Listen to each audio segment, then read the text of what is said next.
오늘은 요한복음 3장 앞부분을 좀 살펴보도록 하겠습니다.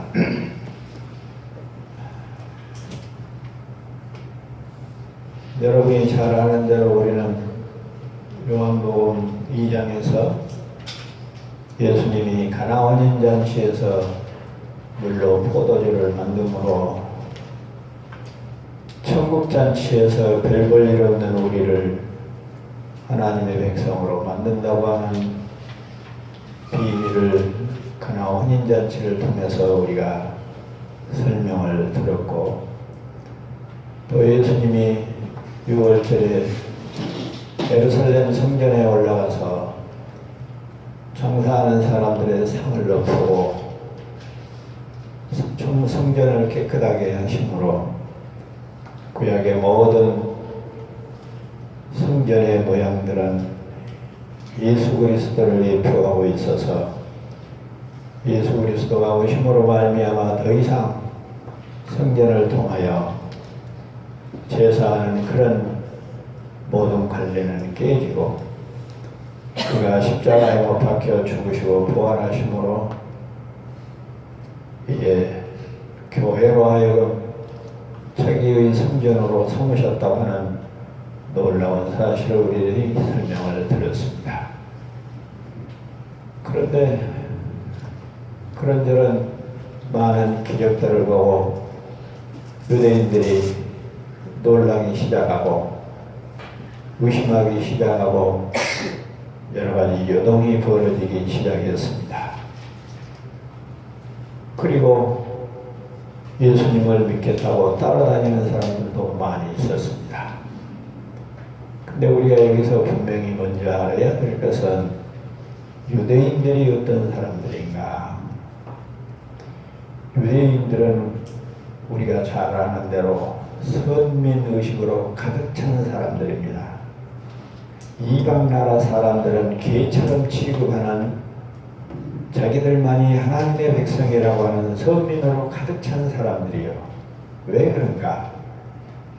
그들은 애굽에서 출발해서 광야를 통해 가나안 땅에 들어오기 위해서 홍해를 건널 때 그들은 민족적으로 세례를 받고 민족적으로 구원을 받은 백성으로 그렇게 알고 있고, 아브라함을 자기의 믿음의 조상으로 삼아서 유대인들은 모두가 다 구원받은 백성으로 그렇게 알고 있었습니다.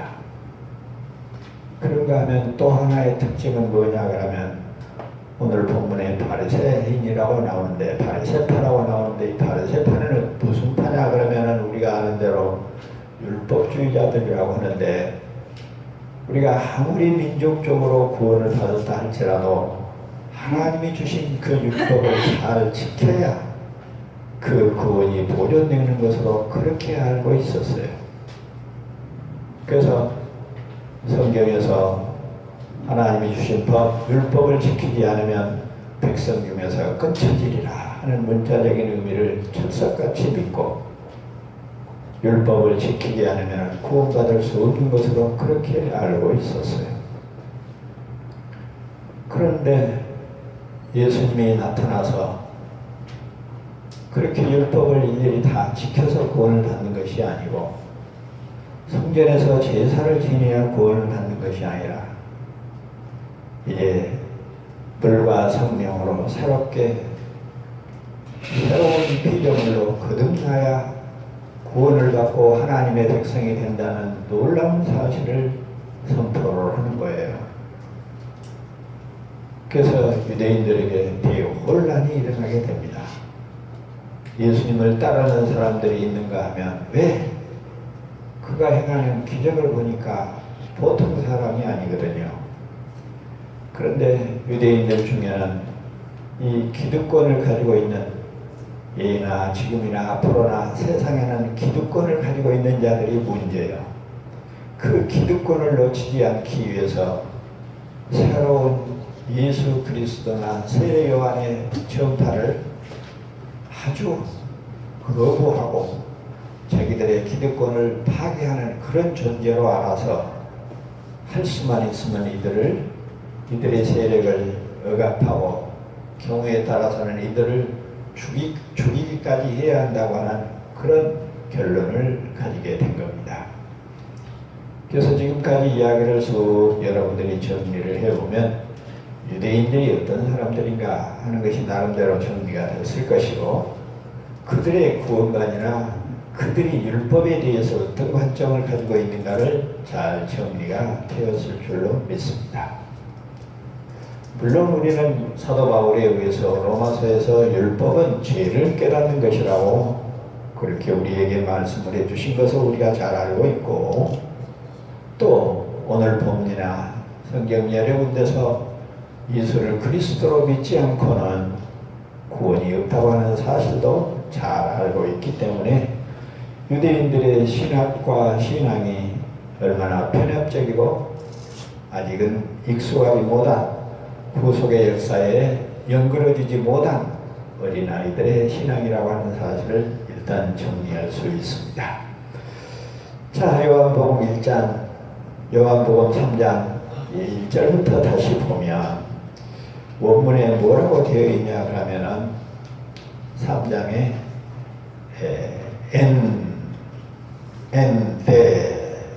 엔데 안드로포스 이렇게 시작합니다. 엔데 안드로포스라는 말은 본래는 이 접속사가 이 데라고 하는 접속사가 문장 제일 앞에 와야 함에도 불구하고 n이 먼저 지금 나오고 있는 것은 n은 에이미의 직설법 미완료 능동태 3인칭 단수로서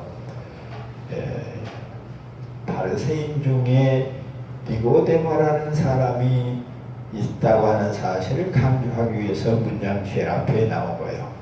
그러나 문법상으로 보면은 뒤에 대라고 하는 말이 앞에 요한복음 2장 25절과 무관하지 않고 연결되어 있다고 하는 내용을 우리에게 시사합니다. 근데 이제 우리말 성경에 보면 전혀 앞에 있는 내용과 이 니고데모 사건이 관계가 없는 것처럼 따로따로 소개하고 있지만 원문을 보면은 대라고 하는 접속사로 요한복음 2장 25절과 요한복음 3장 1절이 서로 연결된 상태, 연장선 상태에 있다고 하는 사실입니다. 그럼 이 연장된다고 하는 말이 무슨 말이냐 하면은, 자, 누가 요한복음 2장 끝부분을 한번 읽어볼까요? 또 친히 사람 속에 있는 것을 아심으로 사람에 대하여 아무의 증거도 받으실 필요가 없음이니라. 그 앞절도 한번 읽어보세요. 예수는 그 몸을 저희에게 의탁지 아니하셨으니 이는 친히 모든 사람을 아시니요. 그 앞절도 한번 읽어보세요. 6월절에 예수께서 예루살렘에 계시니 많은 사람이 그 행하시는 표적을 보고 그 이름을 믿었으나. 자, 거기서 보니까 많은 사람들이 예수님을 믿었다고 했는데 뭘 보고 믿었어요? 표적을 보고 믿었어요. 그래서 예수님이 볼 때는 지금 그들이 지성과 감정과 의지로 그의 인격의 변화로 예수를 그리스도로 지금 받고 있는 상태다 아니다. 아직은 아니라는 거예요. 그들에게 자신을 의탁하지 않았다는 말은 무슨 말이냐 그러면 그들의 신앙을 아직 인정할 수 없다는 이야기죠. 그리고 나서 때라고 하는 말은 그런데 그런 말이에요.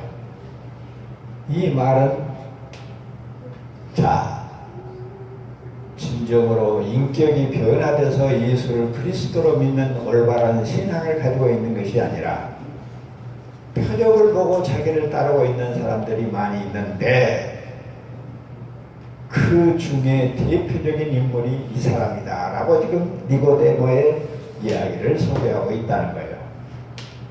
그러니까 우리말 성경에는 별 볼 일 없이 그냥 생략되어 있어도 이 뇌라고 하는 접속사가 얼마나 중요한 역할을 하고 있는지 원어를 공부하는 우리에게는 아주 새록새록하게 드러나고 있는 겁니다. 그러니까 요한복음 25장 끝부분에 많은 사람들이 예수 그리스도의 표적을 보고 예수님을 믿었어요. 예수님을 따랐어요. 그러나 아직 그들이 신앙으로 연결해진 사람이 아니에요. 예를 들어서 그들이 민족적으로 기다리고 기다렸던 메시아라고 하는 사실을 아직은 접수하지를 못한 거예요. 그 중에 대표적인 인물이 그 신뢰를 들면 요한복음 3장 1절 이하에 나타나는 니고데모의 이야기를 하면서 설명을 하고 있는 겁니다. 그러면 니고데모는 누군가? 지금 오늘 본문에 우리가 언능 보니까 누가 주어로 등장을 해요? 예수님과 니고데모가 지금 대화를 하면서 둘이가 주인공으로 등장을 해요. 그러죠? 자, 그러면 예수님은 우리가 이제 요한복음 1장부터 설명을 쭉 했으니까 누군지를 아는데, 그가 메시아인 줄을 아는데, 그가 하나님인 줄을 아는데, 그가 구속주라는 것을 아는데, 여기에 니고데모는 어떤 사람이냐? 표적을 보고 그냥 넘어갈 수 없는 사람 중에 하나라는 거야. 지금까지 선지자나, 그러죠? 엘리야나 엘리사 같은 선지자들이 행할 수 있는 그런 일을 예수님이 직접 행하고 있는 것을 보면 이분이 보통 사람이 아니라는 것을 우리가 니고데모가 인정을 하고 있는 거죠. 일단 왜? 예수님을 밤중에 찾아왔거든요. 밤중에 찾아온 이 이유도 여러 가지 설명이 많이 있습니다만 니고데모가 어떤 사람인지를 알게 되면 그가 밤중에 찾아온 이유를 우리가 짐작할 수 있어요. 니고데모는 어떤 사람이에요?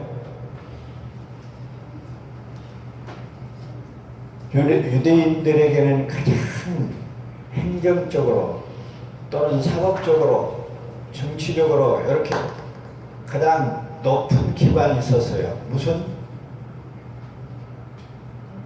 린? 사내들인 공회라고 있었어요. 그러죠? 오늘날 우리 국회하고 똑같은 거예요. 우리 국회는 상권 분립의 입법만 하고 있었지만 이 사내들인 공회는 입법과 사법을 동시에 권세를 쥐고 있는 기관이에요.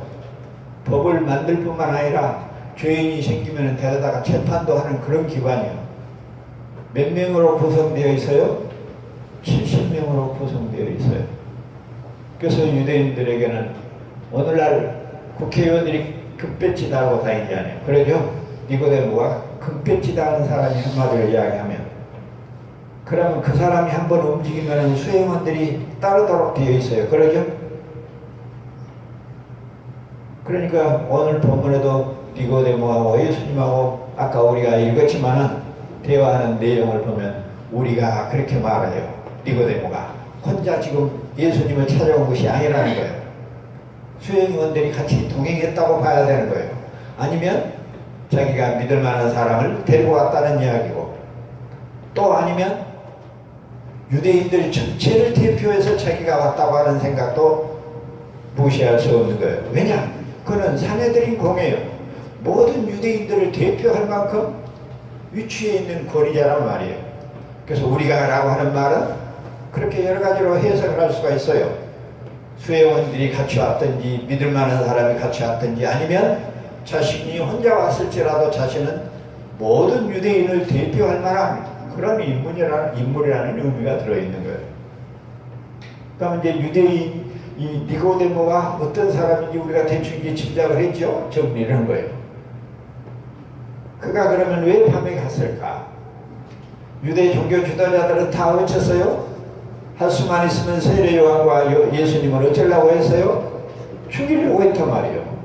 그를 따라다니는 사람들까지라도 어째요?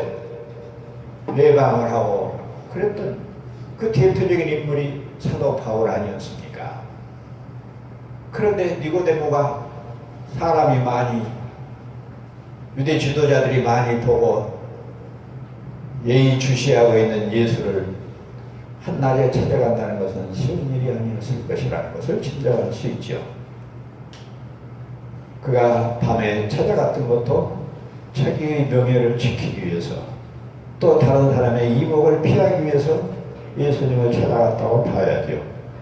그런 것은 중요하지를 않고, 실은 따지고 보면 여기에 보니까 예수님이 니고데모하고 대화하는 내용을 보니 니고데모가 뭐라고 말을 합니까? 뭐라고 불러요? 랍비여 그라고 불러요. 주님이라고 아직 못 불러요. 랍비는 유대인들에게 어떤 사람이냐 그러면 최소한도로 40세가 넘어야 되고, 40세가 나이만 넘어야 하는 것이 아니라 최소한도로 율법 학교에서 율법을 제대로 교육을 받은 자, 최소한도 사도 바울 같은 사람, 그렇게 율법에 능하고 그런 사람이 최소한도로 사내들인 공회나 아니면 유대인들의 지도층이 인정할 수 있는 사람을 뭐라고 불렀어요? 랍비라고 불렀어요. 서로 그런 교육적인 율법의 교육을 받지 않았다 할지라도 모든 사람들에게 율법적으로 존경을 받을 만한 그런 사람들에게 랍비라고 불렀어요. 근데 아직 예수님은 공생에 시작한 지 그러죠? 사실은 몇 달 돼도 안 했어. 그런 율법학교에 다닌 적도 없었어. 저 사람이 도대체 누구간데 저라고 다니냐라고 할 수 있을 정도로 처음 본 사람이고, 새로운 사람인데 사내들인 공회의 한 일원인 니고데모가, 제가 볼 때는 이 니고데모가요, 성경에는 자세히 나와 있지 않지만 우리 국회에 가면은 뭐 당이 여러 당이 있어요. 사내들도 그러죠. 사두개파 있고 바리새파 있고 이렇게 당이 있었던 것처럼 아마 국민의당 원내총무 정도 되지 않았을까. 그러니까 시시한 70인 중에 그냥 이름도 없는 그런 공회원이 아니고 성경에 기록되어질 정도로 보면은 사내들의 공회에서도 많은 사람들의 의견을 좌지우지할 만한 그런 사람이에요. 왜냐하면 뒤에 나오지만 예수님을 죄인으로 몰아가려고 할 때 사내들인 공회에서 니고데모가 뭐라고 그래요? 예수님 편 들어야 안 들어요? 듣는 것은 여러분들이 알지 않아요. 무슨 이유로 그를 죄인으로 취급하냐? 이렇게 예수님 편에 이야기를 하고, 그랬을 때 바리새인들이 사내들인 공회 사람들이 어째요? 함부로 반박하지 못하고 있는 것을 보더라도 니고데모가 유대인 중에는 보통 사람이 아니에요. 이때만 해도 사도 바울은 정말로 아직 나타나지도 않는, 우리가 얼마나 사도 바울을 크게 봐요. 그러죠? 근데 아직은 나타나지도 않는 그런 존재예요. 그만큼 이 니고데모는 유대인 중에서는 어째요? 권위 있는 사람이고 권력이 있는 사람인데도 이제 처음으로 그것도 밤중에 찾아와서 뭐라고 불러요? 랍비라고 불러요. 그 말은 그만큼 예수님을 함부로 여길 수 없었다고 하는 이미지를 가지고 있었던 거예요. 그러면서 하는 말이, 당신이 어디에서 왔어요? 하나님께로부터 번영을 받은 자라고 이야기를 해요. 베드로처럼 주는 그리스도시요 하나님의 아들이라고 고백을 하지 못해요. 그러죠? 하나님께로 보낸 줄을 안다고 말을 해요. 그러면 이 니고데모의 심정을 우리가 대충 읽을 수 있어요. 많은 사람들이 표적을 따라 예수를 따르고 있었으며 그런 그 상태나 환경을 무시하지 아니하고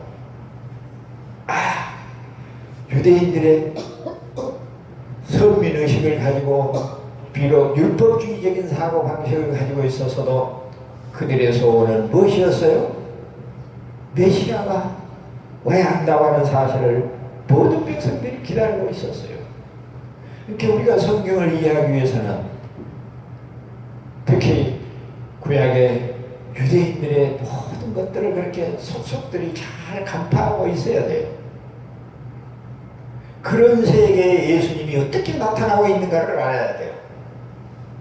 그래서 그렇게 구약의 역사가 어떻게 신약의 역사로 바꿔지는 구속사적인 관점을 이해하지 못하면 성경을 도덕으로 보고 신앙 위인전집으로 보고 엉뚱하게 보게 된다는 이야기입니다. 자, 이 니고데모 보통 사람과는 달랐어요. 확실하게 결단을 내야 되겠다고 하는 생각도 들었어요. 정말로 자기들이 기다리고 이 니고데모가 말하는 것처럼 우리가 기다리고 우리가 당신이 하나님에게 보냄을 받는다고 하는 사실을 알았다고 하는 이 사실은 민족적 소망인 메시아가 아닌가 하는 의심을 가지고 찾아왔던 것이 분명한 거예요. 근데 따지고 보면 이 오늘 본문도 쭉 읽었지만은 니고데모가 예수님에게 어떻게 신앙 고백을 하고 어찌고 변화되고 그런 이야기가 나와요, 안 나와요? 안 나와요. 그냥 어정쩡하니 끝나요. 그러죠? 예수님이 설명한 것으로 끝난다고.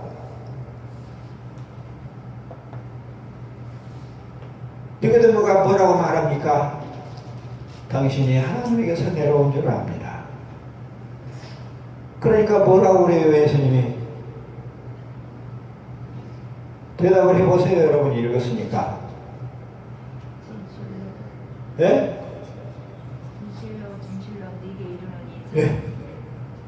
진실로 진실로 내게 이르노니 어쩐다고? 사람이 거듭나지 아니하면 뭐라고 물어보니까 그러고 말을 해요.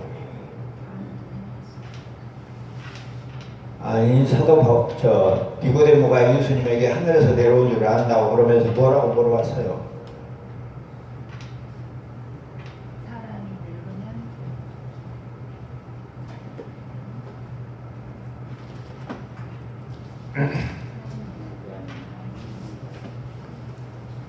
여러분이 성경을 볼 때에는 그냥 대충 읽지 말고 그 줄거리를 확실하게 명확하게 잘 이해를 먼저 해야 그 다음에 그 의미들이 무슨 의미인지를 생각하게 되는 거예요. 본문의 내용을 확실히 이해하지 못하고 있으면 그 의미들을 서럽서럽하게 이야기할 수가 없죠. 자,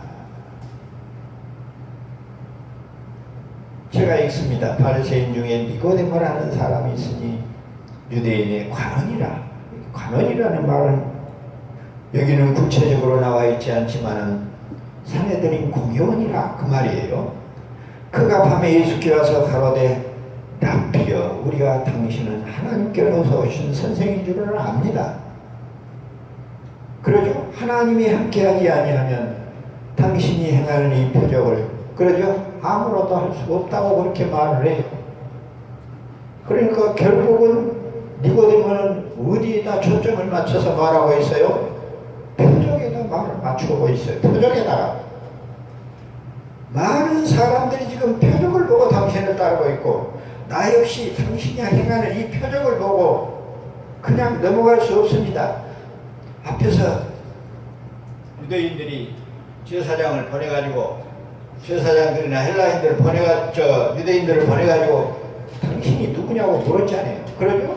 도대체 누구냐고 물었어요. 그 이야기를 지금 매듭을 지으려고 지금 니고데모가 온 거예요. 가지고 보면 문장 창세기 요한복음 1장부터 쭉 살펴보면 표적을 아무로도 행할 수 없습니다. 이 말은 뭔 말이 숨겨져 있어요? Who are you?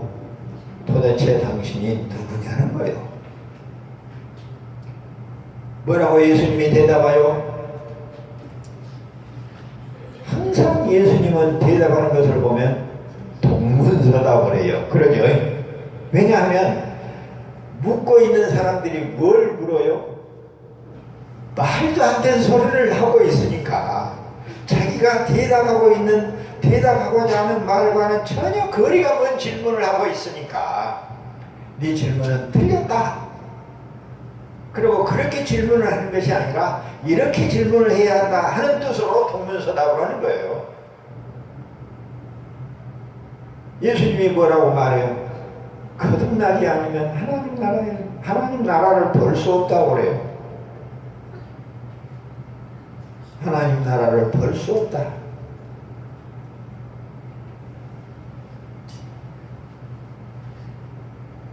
하나님 나라를 볼 수 없다는 말은 뭔 말이에요? 눈으로 볼 수 없다는 말이에요?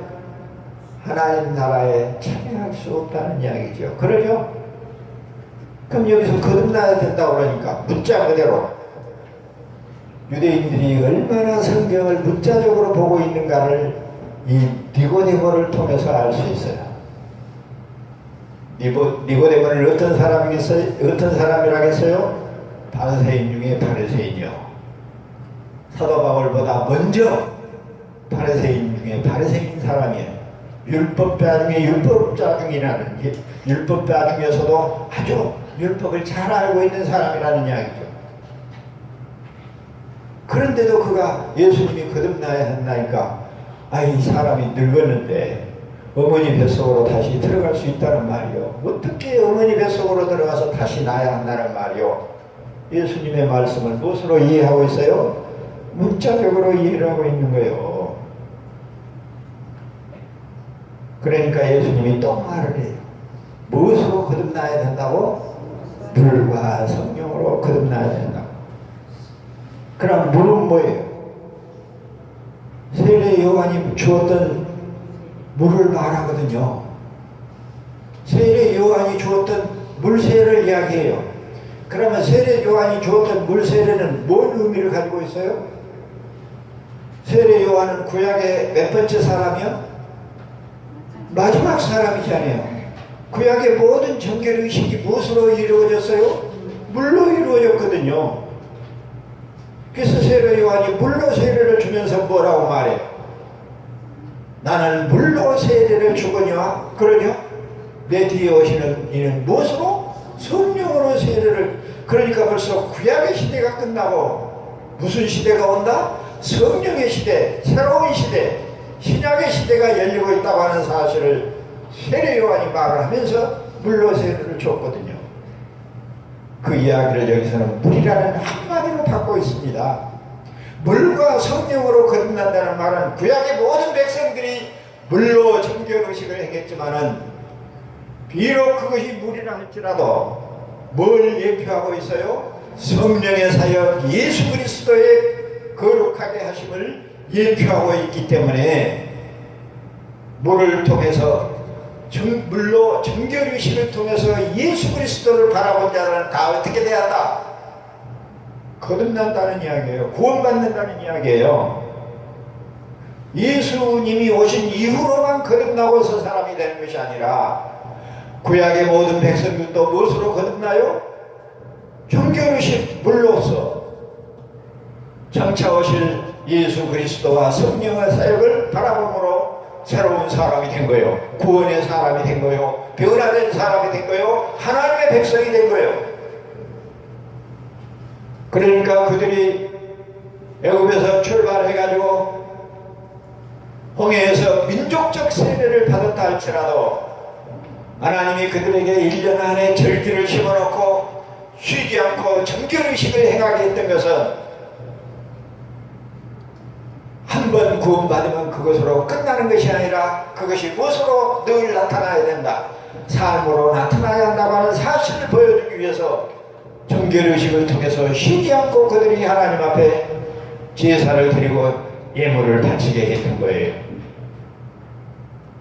그래서 히브리서에 보면은 구약의 백성들은 쉬지 않고 그렇게 제사를 드리고 제물을 드리고 정결의식을 행했지만은 예수 그리스도가 십자가에 못 박혀 죽으시고 성령이 선물로 우리에게 온 이후로는 더 이상 쉬지 않고 제사를 드릴 필요가 있다 없다? 없게 됐어요. 그러나 우리는 지금 쉬지 않고 무슨 제사를 드려요? 산 제사를 드리죠. 우리의 삶이 그리스도를 닮아가는 역사가 무엇을 통해서? 성령을 통해서 나타나고 있다는 이야기입니다. 그러니까 신약 백성은 그런 구약의 백성들처럼 제사의식을 통해서 날마다 하나님께 나가는 것이 아니라 우리 몸과 우리의 마음이 우리 안에 역사하시는 성령을 따라 사는 자체가 우리가 산 제물로 하나님께 드려지는 것을 알아야 돼요. 이 의식이 한국교회에 아직 정립이 되어 있지를 않아요. 그래서 마치 예배당에서 드리는 이 의식이 구약에 드리는 제사와 버금가는 것처럼 버금간다고 생각하면 이러면 낫겠어요. 구약의 제사와 똑같이 여기고 있어요. 구약의 백성들은 죄를 씻기 위해서 제물을 바치고 그랬지만 우리는 어찌여 죄를 소감을 받았기 때문에 예물을 바쳐서 그 예물을 통해서 우리가 받은 그 은혜와 복과 복음이 전파되기 위해서 바쳐지는 것이죠. 드려지는 예물의 의미도 그렇게 달라요. 이걸 이해를 못하면 김정미 목사는 지금도 옛날에 서박사가 그 오해를 많이 받았죠. 11조 못하게 한다. 제물이 필요 없다.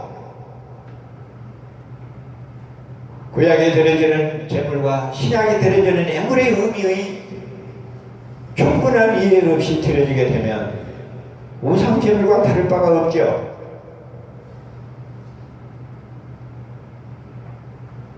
아무튼 본문으로 다시 돌아오면 예수님이 거듭나야 된다. 불과 성령이라고 하는 말은 구약의 백성이나 신약의 백성이나 구약에는 성령으로 거룩하게 되고 예수 그리스도의 죽으시고 부활함과 성령의 역사로 하나님의 백성이 된다고 하는 사실, 이것을 정결의식, 물로 정결의식을 통해서 예표했기 때문에 그 의식과 그 의식이 필요 없다고 말하지 않으면 그 의식을 통해서 예수님이 구약 백성들은 구원을 받았다, 거듭났다, 새로운 피조물이다, 하나님의 백성이다, 이렇게 이야기하고 있는 거예요. 그래서 물과 성령으로 거듭나야 한다는 말은 구속사적으로 구약의 하나님이 정하신 모든 의식과 신약에 진행되는 성령의 실체가 그것을 통해서 하나님이 자기 백성을 부른다고 하는 놀라운 사실을 설명하고 있는 거죠. 그게 단순히 물과 성령, 그러니까 우리 눈앞에 보이는 이 물, 단순한 워터, 이것이 아니고 구약의 정결의식을 통째로 물이라고 하는 한 단어로 요약하고 있는 것을 알아야 돼요. 그래서 구약 백성들도 율법을 잘 지켜서 구원을 받는 것이 아니라 물로 정결의식으로 장차올 예수 그리스도와 성령을 물을 통해서 본 자들만이 어떻게 된다? 거듭나게 된다는 사실을 이야기하고 있는 거예요. 단순한 물이 아니죠. 정결의식을 무엇으로 했어요? 물로 했어요. 물론 제물이나 여러 가지 다른 것도 있었지만 대표적으로 여기서 물이라고 말하는 것은 정결의식의 대표적인 표현이에요. 정결의식이 물로 되었어요. 물은 무엇을 말해요? 씻어내는 걸 말해요. 뭘 씻어내요? 죄를 씻어내요. 그 죄를 누가 씻어내요? 장차 오실 예수 그리스도와 성령의 역사로. 그걸 믿는 구약의 백성들도 어쩐다? 하나님 나라의 백성으로 거듭나도록 되어 있다.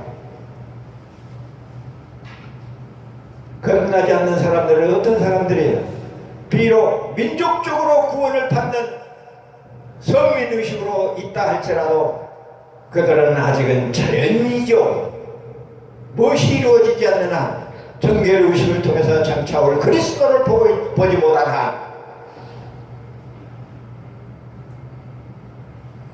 그러니까 구약의 시대를 신약으로 나아가는 어린아이의 시대, 장차 이루어질 중비요 예표 시대로 보지를 못하면 여러 가지 문제가 생겨납니다.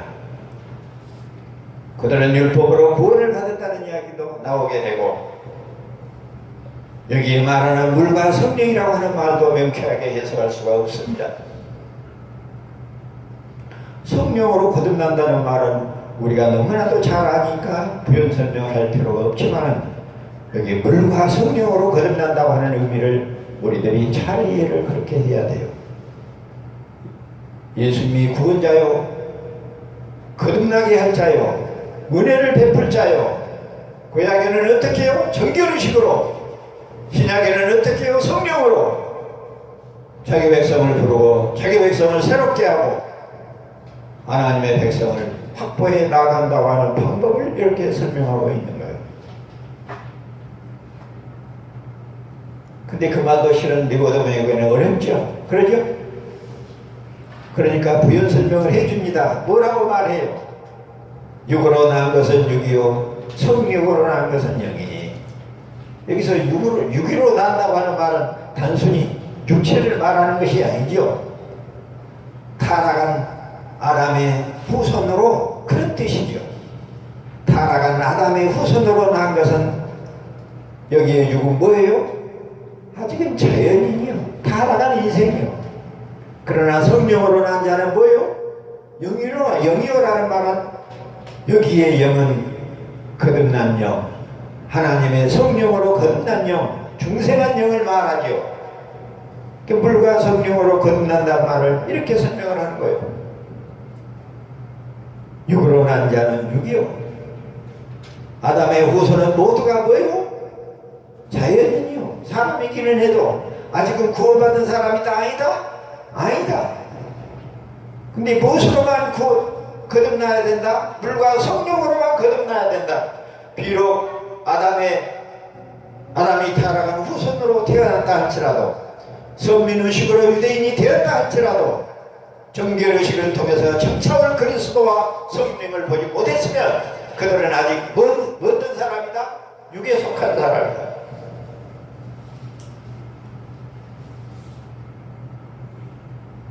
성령으로, 그러니까 구약 백성들은 오실 예수, 오실 성령을 본 거죠. 무엇을 통해서? 물을 통해서.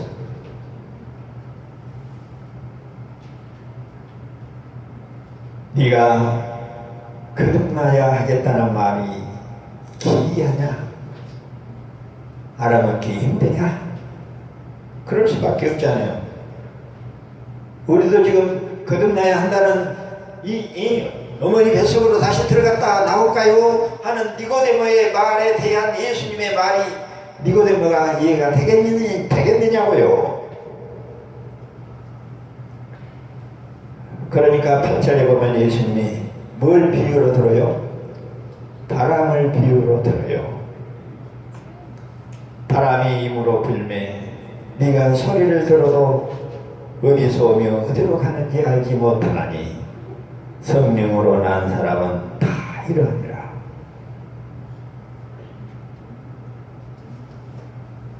자, 바람이 어디서 온지를 어디서 온 줄 알 수 있어요? 없어요. 소리는 들리죠.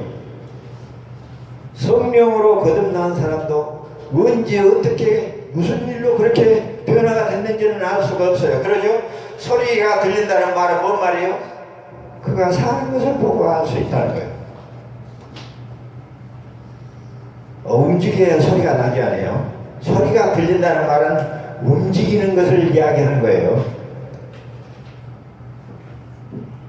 소리가 난다는 것은 뭐 한다는 거예요? 움직인다는 거예요. 움직인다는 것은 뭐 하는 거예요? 살아있다는 증거예요. 제가 오한병원에서 병원 생활할 때 소리라고 하는 말로 뭐 그런 단문을 써서 막 해놓지 않아요. 시적인 감상적으로만 써놨길래 내가 볼펜 끄집어내 하고 그 밑에도 지금도 아마 가면 있을 거예요. 소리가 난다는 것은 움직인다는 것이고, 움직인다는 것은 살아있다는 것이다. 살아있다는 것은 하나님의 존재를 증명하는 것이다. 나와 여러분이 성령의 역사로 모든 것을 생각하고 모든 것을 느끼고 모든 것을 결단하는 인격의 변화가 생기게 되면 모든 것들이 보이고 들리는데 어째요? 세상 사람이 전혀 생각할 수 없는 하나님의 능력으로 볼 수가 있습니다. 성경은 더더욱 그러죠. 그러니까 나나 여러분이 성령으로 거듭났어요. 어떻게 해서 거듭난지를 몰라요. 언제 어떻게 변화된지를 몰라요. 근데 무엇으로 알 수 있어요? 나와 여러분의 삶을 통해서 저 사람이 하나님의 백성이구나, 성령으로 사는 사람이라 라고 하는 것을 알 수 있다는 거예요. 어디로 가는지를 알지를 못합니다. 어떻게 그 사람이 끝날지도 몰라요. 사실상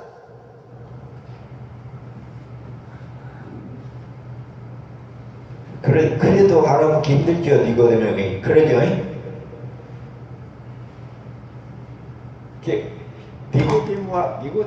니고데모하고 예수님하고 하는 그 대화를 보면 우리가 어떻게 전도를 해야 되는지 상당히 그 노하우를 배우게 돼요. 시간이 지금 12시 10분이 되어가지고, 그러니까 9절에 니고데모가 대답하여 가로되 어찌하여 이런 일이 생길 수 있습니까? 10절, 9절 10절부터 다음 시간에 하도록 하죠. 계속해서. 그러죠? 또 원어를 풀어서 보면은 어렵기는 해도 또 이렇게 봐도 제가 원어를 참고해서 하기 때문에 재미도 있고 그러죠? 의미도 있고 새록새록하죠? 예. 9절 10절 체크를 해놓으세요. 기도하겠습니다.